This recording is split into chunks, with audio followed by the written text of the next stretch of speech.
They called it precision engineering, German efficiency at its finest. Thousands of silk parachutes rolling off production lines in occupied factories across Europe, each one supposedly inspected, tested and certified to save the life of a Luftwaffe pilot or paratrooper hurtling toward Earth at terminal velocity. But here's what they didn't tell you, what was buried in the ashes of World War II and only whispered about in the decades that followed. Some of those parachutes were designed to fail, not by German engineers, not by Allied bombers, but by the quiet, unassuming women who stitched them together, one treacherous seam at a time. These weren't soldiers. They weren't spies with cyanide capsules and fake identities. They were seamstresses, factory workers, mothers and daughters who turned their needles into weapons and their thread into acts of defiance that would send Nazi airmen plummeting to their deaths. This is the story of the most dangerous sabotage you've never heard of, carried out in plain sight, under the noses of SS guards and Gestapo inspectors, with nothing but a sewing needle and nerves of steel. Picture Europe in 1942. The Nazi war machine is at its peak, crushing everything in its path from the frozen steppes of Russia to the deserts of North Africa. Germany controls nearly the entire continent, and at the heart of this empire are the factories, the workshops, the assembly lines where occupied populations are forced to build the very weapons being used to enslave them. In Poland, in France, in Czechoslovakia, in the Netherlands, women are conscripted into textile factories churning out uniforms, tents, and most critically, parachutes. These aren't just any parachutes. They're life or death equipment for the Luftwaffe, for the Fallschirmjäger paratroopers, for the pilots bailing out of burning Messerschmitts over England. Every seam, every panel, every reinforced stitch is supposed to meet exacting standards. Because when you're falling from 20,000 feet, there's no room for error. The Nazis knew this. They implemented brutal quality control measures, random inspections, severe punishments for any defect found. Getting caught meant torture, execution, or a one-way ticket to a concentration camp. The stakes couldn't be higher. But here's what the Germans didn't account for: the hatred simmering beneath the surface of compliance. These women weren't just workers. They were prisoners in their own countries, watching their sons dragged off to labor camps, their husbands shot in the streets, their homes bombed, their futures erased. They sat at their sewing stations 12, 14, 16 hours a day, forbidden to speak, watched constantly, living on starvation rations while they produced equipment for the enemy. And somewhere in that suffocating despair, a dangerous idea began to take root. What if the very precision demanded of them could be turned against their oppressors? What if a seam that looked perfect to the naked eye could unravel at 30,000 feet? What if they could kill without ever holding a gun? The resistance networks across occupied Europe whispered instructions through the underground, not dramatic acts of sabotage that would shut down entire production lines and bring immediate retaliation. No, this had to be subtle, invisible, brilliant in its simplicity. The directive was clear: make the parachutes look flawless, but engineer them to fail when it mattered most. This required an understanding of fabric stress points, of tension and load bearing, of exactly how much weakness could be introduced without being detected during inspection. The women learned to make stitches that appeared tight but were actually loose, to use thread that looked regulation but would snap under pressure, to create seams that would hold during the casual tug of a quality check but would rip apart when a 200-pound man slammed into it at terminal velocity. They became experts in calculated imperfection, in sabotage so sophisticated that even German engineers couldn't spot it. But the risk was astronomical. These factories were surveillance states within surveillance states. Nazi inspectors prowled the aisles, watching for any sign of defiance, any hint of sabotage. They would randomly select finished parachutes and test them, sometimes by loading them with weights, sometimes by actually deploying them from towers. If a parachute failed during testing, the entire production line would be interrogated, sometimes tortured, always watched even more closely. The women developed codes, silent signals passed with glances and subtle gestures. They rotated who would sabotage which parachute, ensuring no single worker was responsible for multiple failures in a traceable pattern. They covered for each other, created decoys, lived every single day knowing that one mistake, one suspicious inspector, one unlucky test could mean death not just for them, but for everyone they loved. And yet they persisted. Month after month, year after year, these invisible soldiers of the resistance sent their deadly needlework out into the world. How many Nazi pilots pulled their ripcords over London, over Stalingrad, over Normandy, only to watch in horror as their parachutes shredded apart? How many Fallschirmjäger paratroopers, the supposed elite of the German military, tumbled helplessly to earth because a Polish mother, or a French teenager, or a Dutch grandmother had deliberately weakened a seam during her lunch break? We'll never know the exact number. The beauty and the tragedy of this sabotage is that it was designed to leave no evidence, no testimony, no trace.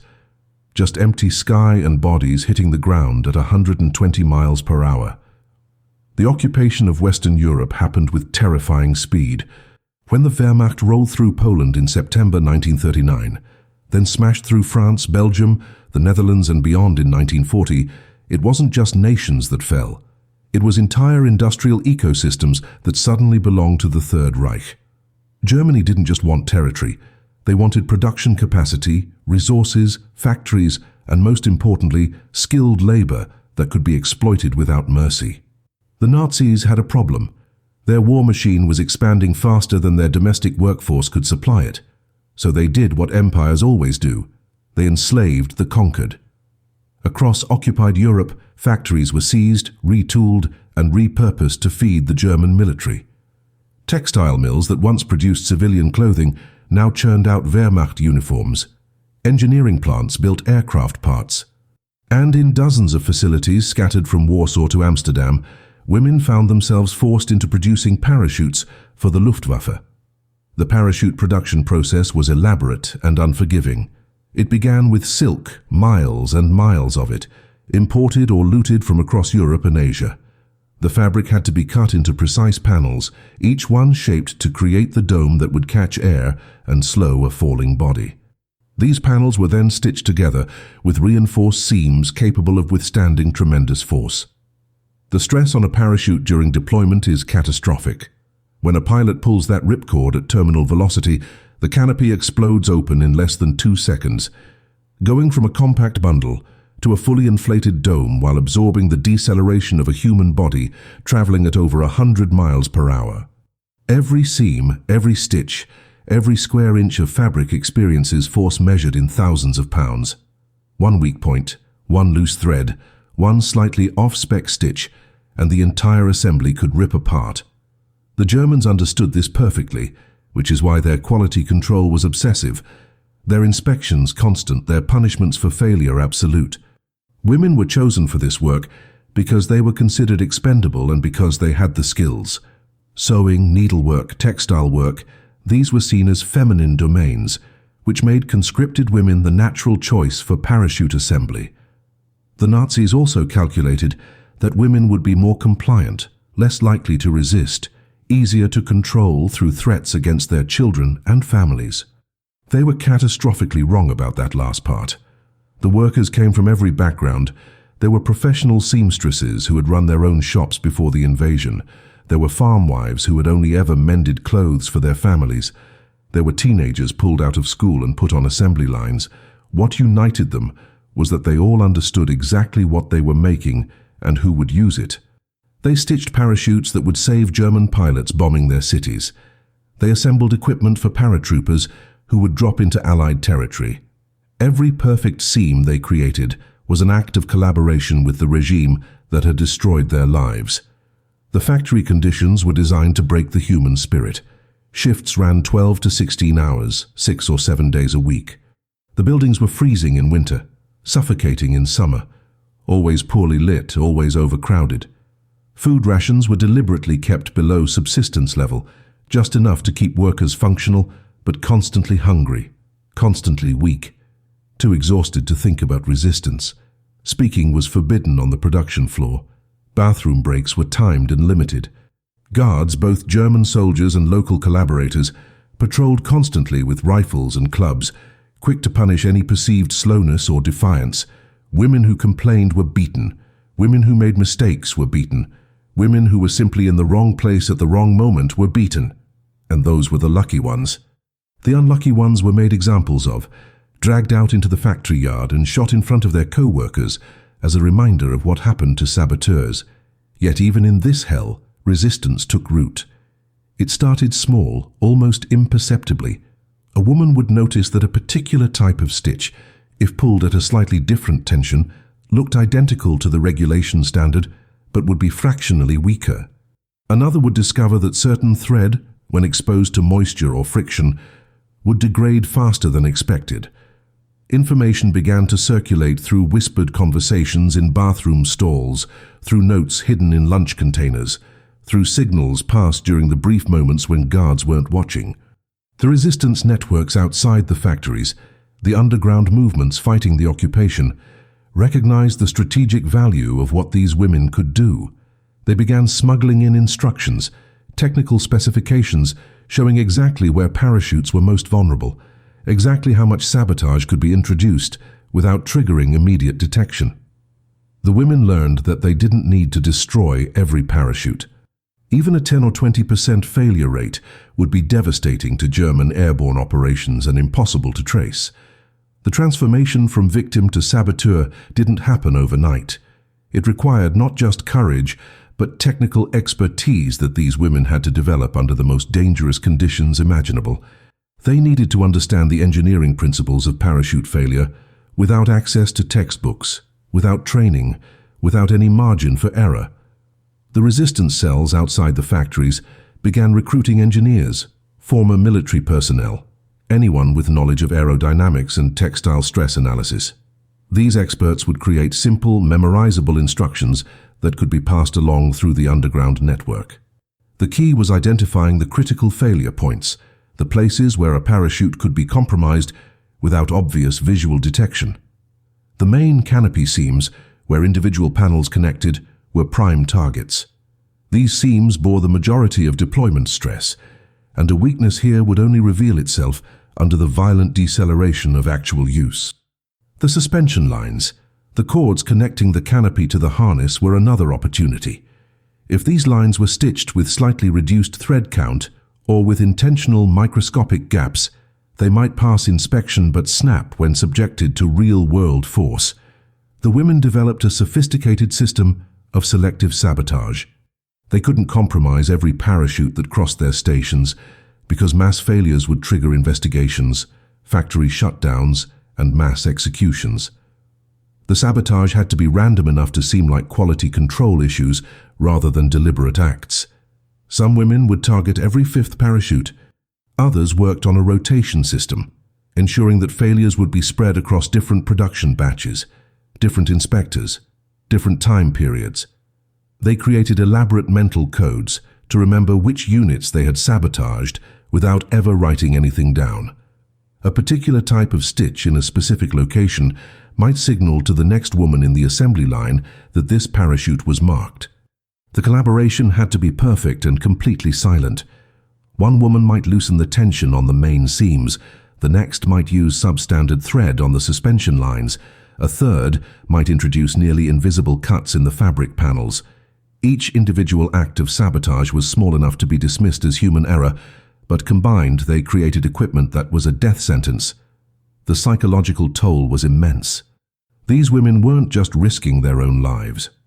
In the Nazi system of collective punishment, sabotage meant retaliation against entire families, entire communities. If a factory was suspected of deliberate production sabotage, the consequences were medieval. The Gestapo would round up workers and their relatives, conduct brutal interrogations, execute people at random to terrorize the rest into compliance. The women lived with this knowledge every single day. They watched co-workers disappear, heard screams from interrogation rooms, saw bodies hanging from factory gates as warnings. And still they continued, because the alternative, full cooperation with the Nazi war machine, was a different kind of death. Every parachute they sabotaged was an act of war, a strike against the regime that had taken everything from them. It was also deeply personal revenge. The pilot whose parachute failed might have bombed their neighborhood. The paratrooper who fell to his death might have been destined to kill Allied soldiers, to extend the occupation, to ensure the war continued. The technical execution required extraordinary attention to detail. The stitching had to look absolutely perfect to the naked eye, and even under basic inspection. German quality control officers would randomly pull parachutes from production and examine them with magnifying glasses, checking stitch count, thread tension, seam alignment. They would tug on seams, looking for any give or weakness. Some factories had testing facilities where parachutes were deployed from towers with weight equivalent to a full-grown man, simulating actual jump conditions. The sabotage had to survive all of this and only fail when it truly mattered. At altitude, under combat conditions, when there was no second chance. The women learned to make their stitches appear tight by using a specific needle angle that created visual uniformity, while actually reducing thread engagement with the fabric. They discovered that certain thread types, when waxed in a particular way, would appear regulation compliant but would become brittle under temperature extremes at high altitude. They found that microscopic perforations in fabric panels, if placed in areas that experienced maximum stress during deployment, would propagate into catastrophic tears. Communication was the most dangerous element. The women couldn't simply discuss their sabotage openly, even in whispered conversations. The factories employed informants, collaborators who would report any suspicious behavior in exchange for extra rations or clemency for imprisoned relatives. So the resistance developed non-verbal systems. A particular way of arranging thread spools might indicate which parachutes in a batch had been compromised. A specific folding technique when packing finished units could signal to warehouse workers which shipments were sabotaged, allowing resistance members to track where the deadly equipment was being sent. Sometimes coded messages would be smuggled out of the factories hidden in seams or beneath labels, providing intelligence to Allied forces about production numbers, factory locations, and the extent of the sabotage campaign. These women became part of a vast invisible intelligence network that operated in parallel with their sabotage work, turning their forced labor into a weapon against the Third Reich. The daily reality of executing this sabotage was a masterclass in psychological endurance. Every morning these women would wake in cramped barracks or bombed-out apartments, choke down whatever meager rations they had been given, and walk through factory gates knowing that this could be the day they were caught. The fear was a constant companion, sitting in their chests like a stone, making it hard to breathe, impossible to sleep. But fear had to be compartmentalized, buried deep where the guards couldn't see it. Any visible nervousness, any trembling hands or furtive glances could trigger suspicion. So they learned to wear masks of exhausted compliance, to move through their shifts like automatons while their minds raced through calculations of risk and opportunity. When would the next inspection happen? Which supervisor was watching their station today? Had anyone noticed the slight irregularity in yesterday's batch? The mental gymnastics required to appear completely ordinary while committing acts of lethal sabotage was perhaps more exhausting than the physical labor itself. The sabotage techniques evolved as the women gained experience and as German countermeasures adapted. Early in the occupation, the quality control was less sophisticated, which allowed for more obvious compromises. But as reports of parachute failures began trickling back from the front lines, the Nazi command tightened their inspection protocols. New testing procedures were implemented. Random deployment tests became more frequent. The thread and fabric specifications became more rigid. In response, the saboteurs had to become more creative, more subtle, more technically brilliant. They discovered that humidity could be weaponized. Parachute silk stored in certain conditions would absorb moisture that weakened the fibers microscopically, but only revealed this weakness under the extreme temperature differential of high-altitude deployment. They learned to exploit the stress patterns of canopy inflation, understanding that a parachute doesn't deploy uniformly, but rather in a violent, asymmetric bloom that puts maximum stress on specific seam intersections. By weakening those precise points, they could create failures that looked like random material defects rather than sabotage. The women also had to manage the psychological complexity of their actions. They weren't pulling triggers or planting bombs. The consequences of their sabotage were abstract, distant, invisible. They would never see the German pilots or paratroopers who would die because of their work. They would never know if the parachute they compromised actually failed, or if it ended up in a warehouse unused. This distance could have made the sabotage feel meaningless, but instead, it created a different kind of burden. Every parachute could potentially mean a death. Some women struggled with this, with the moral weight of deliberately engineering fatal equipment, even if the victims were enemy combatants. Others embraced it with grim satisfaction, viewing each sabotaged unit as a small victory, a tiny reclamation of agency in a world where they had been stripped of all power.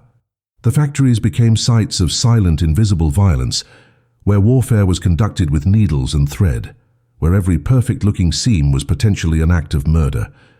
The social dynamics within the factories were complex and dangerous.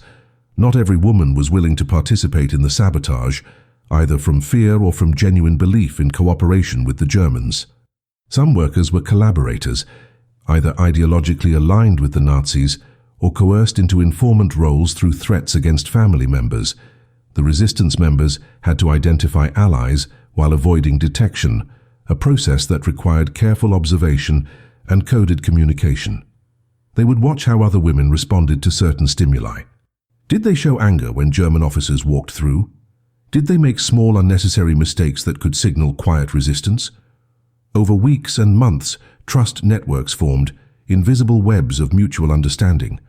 A woman might subtly signal her willingness to participate by the way she arranged her tools, or by making a comment that seemed innocent but carried deeper meaning. Once trust was established, techniques would be shared through whispered instruction during brief moments of privacy, through demonstration disguised as normal work, through the passing of tools marked in ways that conveyed information. The resistance also had to account for the human cost within their own ranks. Women caught sabotaging weren't just executed. They were tortured first, interrogated to reveal accomplices, broken to expose the entire network. The Gestapo had refined psychological torture to a science, understanding that physical pain could be endured, but threats to children, to elderly parents, to siblings could shatter even the strongest resolve. Every woman involved in the sabotage knew that capture meant not just her own death, but potentially the deaths of everyone she loved and everyone she had worked with. This created an agonizing calculus. How much risk was acceptable?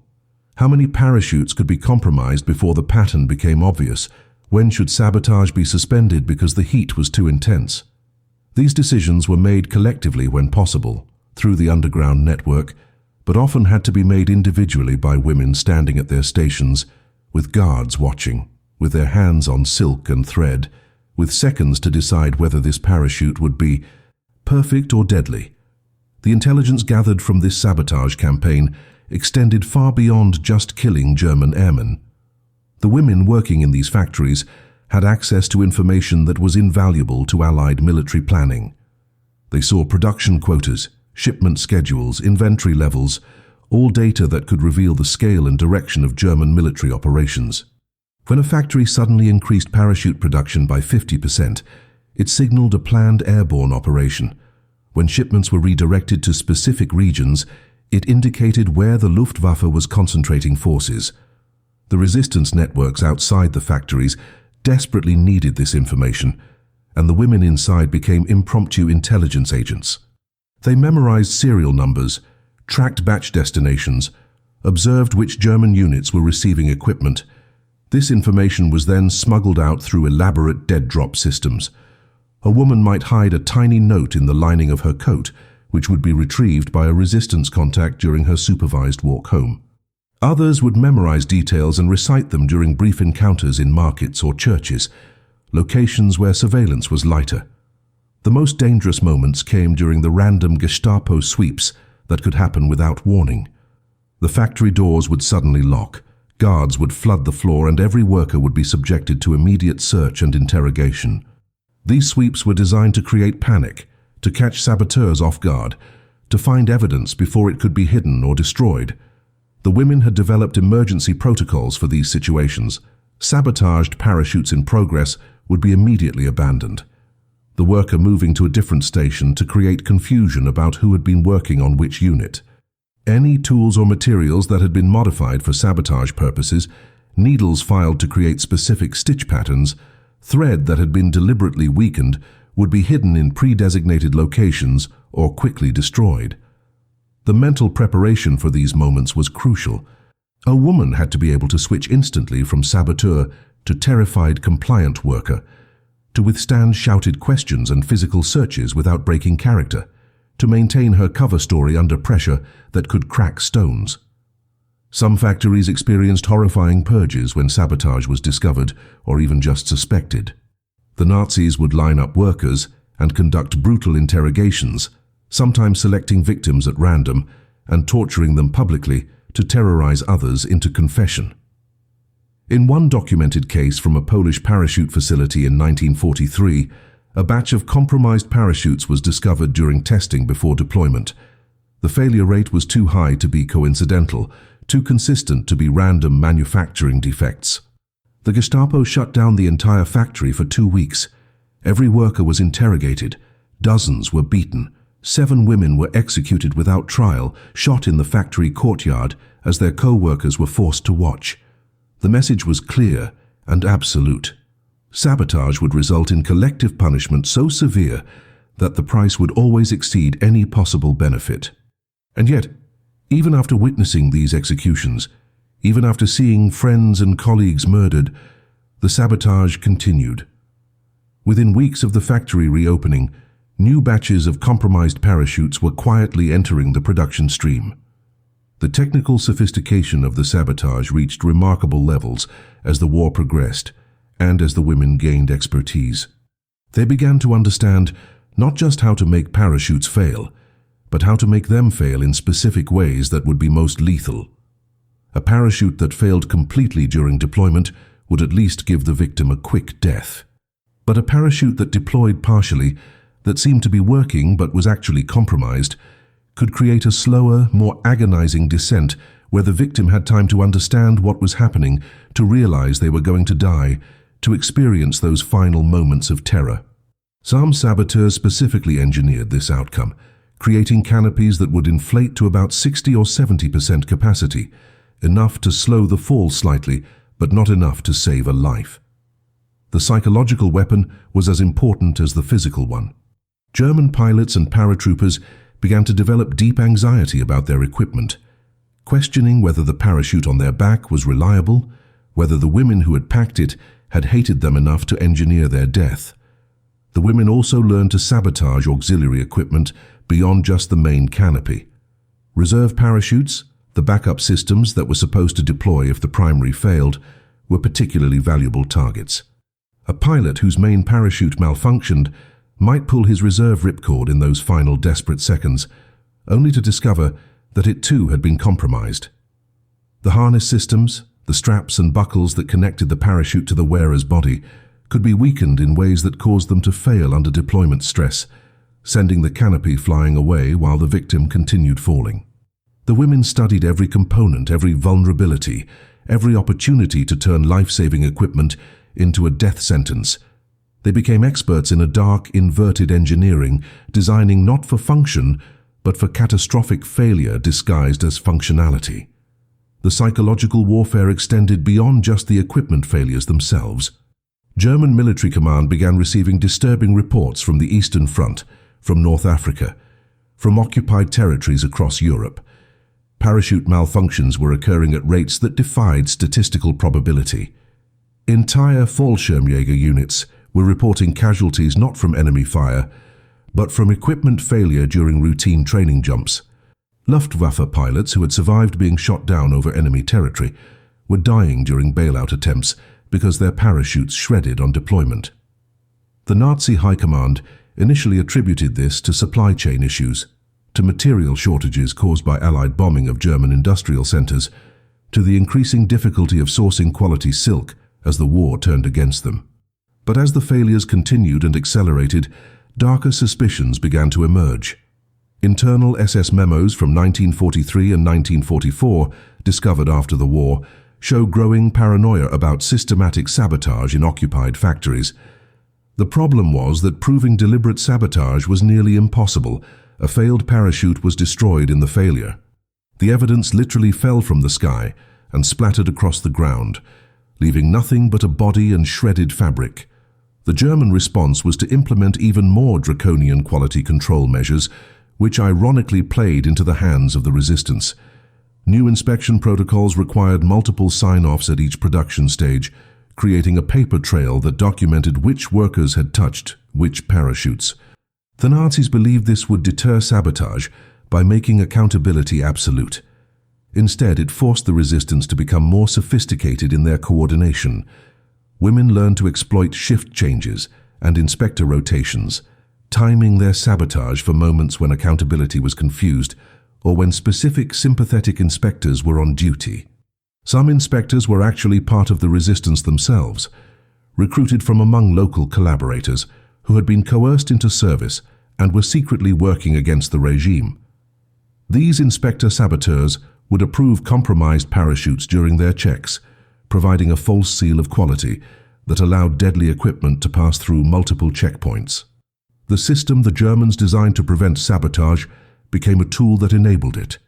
The factories themselves became sites of extraordinary tension as the war dragged on and German fortunes declined. By 1944, the tide had clearly turned. The Soviets were pushing from the east. The Allies had landed in Normandy and were grinding through France. German cities were being reduced to rubble by around-the-clock bombing campaigns. The workers in occupied factories could sense the growing desperation in their overseers, the increasing brutality that came from fear of losing the war. Production quotas were raised to impossible levels. Shifts were extended even further. Rations were cut again and again. The guards became more violent, more paranoid, quicker to punish even imagined infractions. But this desperation also created opportunities. As the Nazi administration became more chaotic, as resources dried up and supply chains collapsed, quality control became inconsistent. Inspectors were overworked and distracted. Materials were increasingly substandard, making it easier to hide sabotage among genuine defects. The women pushed their campaign harder, understanding that every parachute they compromised now might help end the war sooner. The human stories within this larger narrative are heartbreaking and heroic in equal measure. There was Maria, a seamstress from Łódź, whose husband and 2 sons had been shot during the initial invasion of Poland. She worked in a parachute factory for 3 years, sabotaging an estimated 200 units, before being caught in a random inspection sweep in early 1944. She was tortured for information, but revealed nothing, protecting her network even as the Gestapo broke her fingers one by one. She was executed by firing squad at age 47. There was Anne, a Dutch teenager who was only 16 when she was conscripted into factory work in Amsterdam. She learned sabotage techniques from older women and became so skilled that she could compromise a parachute in under 30 seconds while appearing to work normally. She survived the war and lived until 2003, never speaking publicly about what she had done, carrying the weight of her secret resistance in silence for nearly 60 years. There was Françoise from Lyon, a former dress shop owner who organized an entire cell of saboteurs within her factory, coordinating their actions through a system of signals so subtle that even workers not involved in the resistance never noticed. Under her quiet leadership, her factory sent out compromised parachutes at nearly twice the rate of other facilities, all while maintaining the appearance of perfect compliance. She was arrested in August 1944, just weeks before Lyon was liberated by Free French forces. She was deported to Ravensbrück concentration camp and died there 3 months before the end of the war. These weren't trained soldiers or professional spies. They were ordinary people who found themselves in extraordinary circumstances and made the conscious decision that collaboration, even under threat of death, was unacceptable. They turned their enforced labor into warfare, their needles into weapons, their compliance into the deadliest form of defiance. The actual impact of this sabotage campaign on German military operations was far more devastating than even the resistance networks could have known at the time. Declassified Allied intelligence documents from the post-war period reveal that German airborne operations suffered catastrophic equipment failure rates in the latter half of the war. During Operation Rösselsprung in Yugoslavia in May 1944, a mission to capture partisan leader Josip Broz Tito, German paratroopers experienced parachute failure rates approaching 15% during the drop. 15 out of every 100 men who jumped either died or were critically injured, not from enemy action, but from their own equipment betraying them mid-air. The operation failed partially because the Fallschirmjäger units arrived on the ground under strength, disorganized and demoralized by watching their comrades plummet to their deaths. Similar failure rates plagued German airborne operations on the Eastern Front, where already desperate situations were made worse by the knowledge that jumping from an aircraft carried risks beyond just enemy anti-aircraft fire. The psychological impact on German pilots and paratroopers became a weapon in itself. Imagine being a Luftwaffe fighter pilot over enemy territory, your aircraft damaged and burning, knowing you need to bail out to survive. You reach for the ripcord with the knowledge that your parachute was assembled by women who hate you, who have every reason to want you dead, who might have spent their lunch break engineering your death. That moment of hesitation, that flash of doubt as you pull the cord, that split second of wondering if the canopy will open or if you'll simply continue falling, that's psychological warfare at its most intimate and terrifying. Multiple German veteran accounts from post-war interviews mention this fear, this loss of confidence in their own equipment. Some pilots reportedly chose to attempt crash landings rather than bail out, believing they had better odds of surviving a controlled crash than trusting a parachute that might have been sabotaged. This fear was entirely rational and completely justified. The sabotage also created cascading logistical problems for the German military. As failure rates climbed, the Luftwaffe had to allocate additional resources to parachute testing and quality control, pulling personnel and equipment away from other critical tasks. Entire batches of parachutes had to be recalled and retested, creating supply shortages that affected operational planning. Training facilities reported increased casualties during routine jumps, forcing changes to training protocols and reducing the flow of qualified paratroopers to combat units. The cost of the sabotage wasn't just measured in individual deaths, but in the broader degradation of German military capability. Every compromised parachute represented not just a potential casualty, but also wasted resources, diverted attention, and eroded confidence in the supply chain that kept the Wehrmacht functioning. The women in those factories were attacking the German war machine at a fundamental level, undermining the trust and reliability that any military force requires to operate effectively. The networks that coordinated this sabotage were themselves remarkable achievements of resistance organization. They operated across national boundaries, linking Polish workers with French resistance cells, connecting Dutch saboteurs with Belgian intelligence networks, creating a web of cooperation that transcended the borders the Nazis had tried to erase.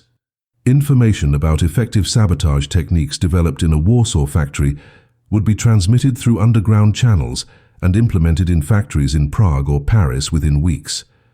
The resistance understood that isolated acts of sabotage, while valuable, were far less effective than coordinated campaigns that could create systemic problems for the German military.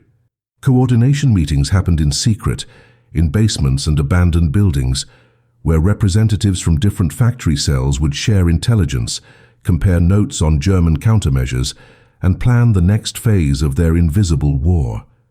These women became part of a transnational resistance movement that fought not with armies but with knowledge, skill, and unbreakable determination. The climax of the sabotage campaign came in late 1944 and early 1945, as the Third Reich entered its death spiral. By this point, German industrial production was collapsing under the weight of Allied bombing, resource shortages, and the loss of occupied territories. The parachute factories were running at reduced capacity, often relocated to underground facilities or dispersed to avoid air raids.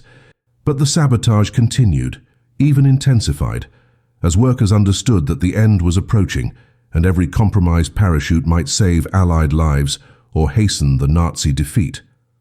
The women worked with a kind of desperate urgency, knowing that liberation could come at any moment, but also that discovery and execution remained constant threats. Factory records from this period, fragmentary as they are, show quality control completely breaking down in some facilities, with rejection rates for parachutes climbing to levels that should have shut down production entirely.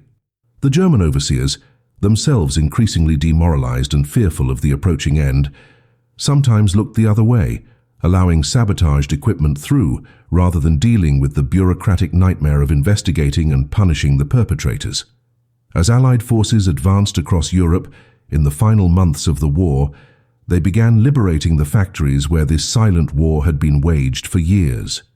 American, British, Canadian, and Soviet soldiers who entered these facilities expecting to find weapons production or ammunition dumps instead, discovered warehouses full of parachutes and rooms full of exhausted, traumatized women still sitting at their sewing stations. The liberators initially didn't understand what they were seeing. These didn't look like munitions factories or sites of obvious military importance. They looked like textile mills, sweatshops, places of brutal labor exploitation, but not necessarily strategic targets. It was only when intelligence officers began interviewing the workers, when translators started hearing the stories, that the scope of what had happened began to emerge. These women, who looked like ordinary factory workers who seemed unremarkable in every way, had been conducting one of the most successful sabotage campaigns of the entire war. They had killed German airmen without firing a shot, disrupted military operations without explosives, and they had done it for years while living under the constant threat of torture and execution. The evidence of their work was everywhere once you knew what to look for. Allied investigators examining the factories found parachutes in various stages of assembly, and when they brought in their own technical experts to inspect them, they discovered the brilliant subtlety of the sabotage. Seams that looked perfect revealed microscopic weaknesses under stress testing. Thread that appeared regulation compliant showed signs of deliberate degradation. Fabric panels had nearly invisible perforations placed in exact locations to cause maximum catastrophic failure.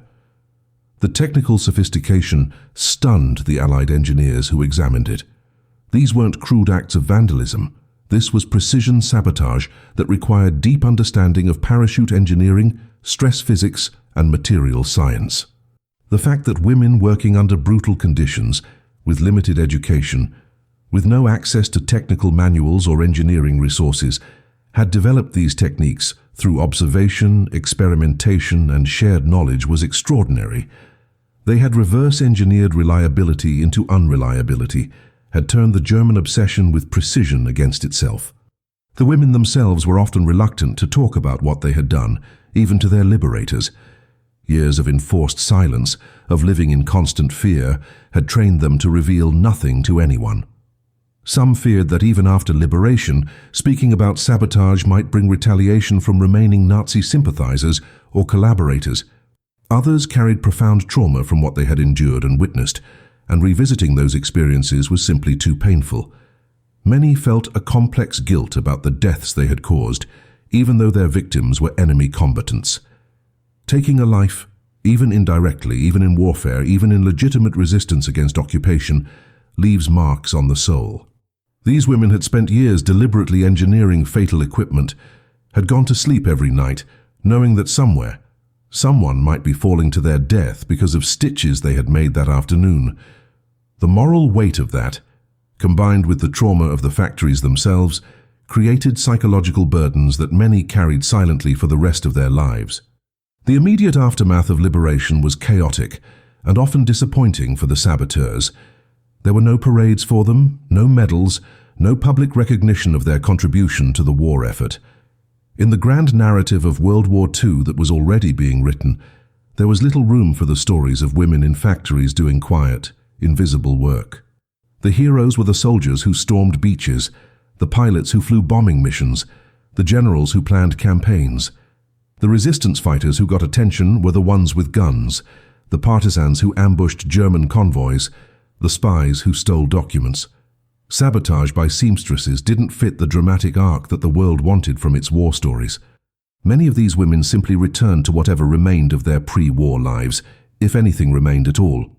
They found homes destroyed, families dead or scattered, communities erased.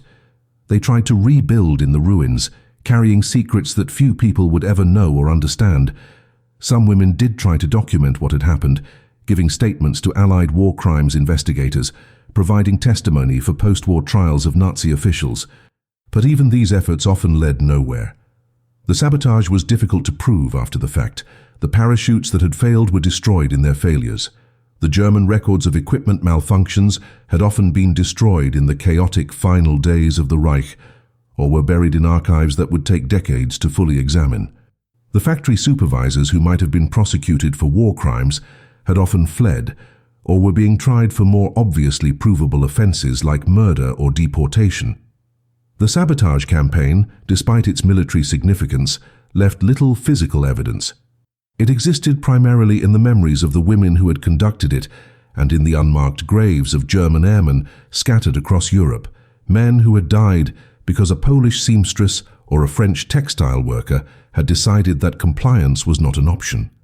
The post-war years brought a peculiar kind of silence around this chapter of resistance history. As Europe rebuilt from the ashes, as the Cold War began to reshape political narratives, the story of the parachute saboteurs faded into obscurity. Part of this was deliberate suppression. The Soviet-controlled East wanted to emphasize partisan warfare and communist resistance movements, not individual acts of sabotage by women who didn't fit neatly into ideological categories. The Western powers were focused on rebuilding Germany as a bulwark against communism, which made highlighting German wartime failures and the effectiveness of civilian resistance politically inconvenient. There was also a pervasive sexism in how war stories were told and remembered. Women's contributions to the war effort, unless they involved nursing or support roles that reinforced traditional gender expectations, were systematically downplayed or erased from official histories. The idea that ordinary seamstresses had conducted one of the most lethal sabotage campaigns of the war, that they had killed more effectively than many commando units, didn't align with the post-war narrative of how warfare worked and who got to be heroes. The women themselves often chose silence for deeply personal reasons. Many suffered from what we would now recognize as severe post-traumatic stress disorder, though that diagnosis barely existed at the time. They had nightmares about the factories, about the guards, about the friends they had watched die. Some experienced profound survivor's guilt, questioning why they had lived when so many others had been executed or had died in concentration camps. The act of sabotage itself, of deliberately causing deaths even in the context of justified resistance, created moral injuries that were difficult to process or discuss. How do you explain to your children that you spent the war engineering fatal parachutes? How do you reconcile being a mother, a grandmother, a pillar of your reconstructed community with the memory of having killed dozens or hundreds of men through methodical, calculated sabotage? Many women simply locked those memories away, never speaking of them even to their closest family members, taking their stories to the grave. A few women did attempt to seek recognition or compensation for their resistance work. In France, some former saboteurs applied for official recognition as resistance members, seeking the modest pensions and honors that were available to documented resistance. The bureaucratic process was nightmarish. They needed proof of their activities, witnesses who could testify, documentation from organizations that often no longer existed. How do you prove sabotage that was designed to leave no evidence? How do you find witnesses when your co-workers were dead or scattered across Europe? Many applications were rejected or simply ignored, lost in the enormous backlog of post-war claims. In Poland, under communist rule, recognition was even more complicated. The regime wanted to control the narrative of resistance, emphasizing communist partisans while downplaying or suppressing stories of resistance that didn't fit the ideological framework. Women who had conducted sabotage in factories were sometimes viewed with suspicion, questioned about their political loyalties, denied recognition because they couldn't prove they had been part of sanctioned communist resistance cells. The technical legacy of the sabotage campaign did have some impact on post-war military equipment development. After the war, parachute manufacturers and military procurement offices implemented far more rigorous quality control procedures, partly in response to the discovered vulnerabilities that the saboteurs had exploited.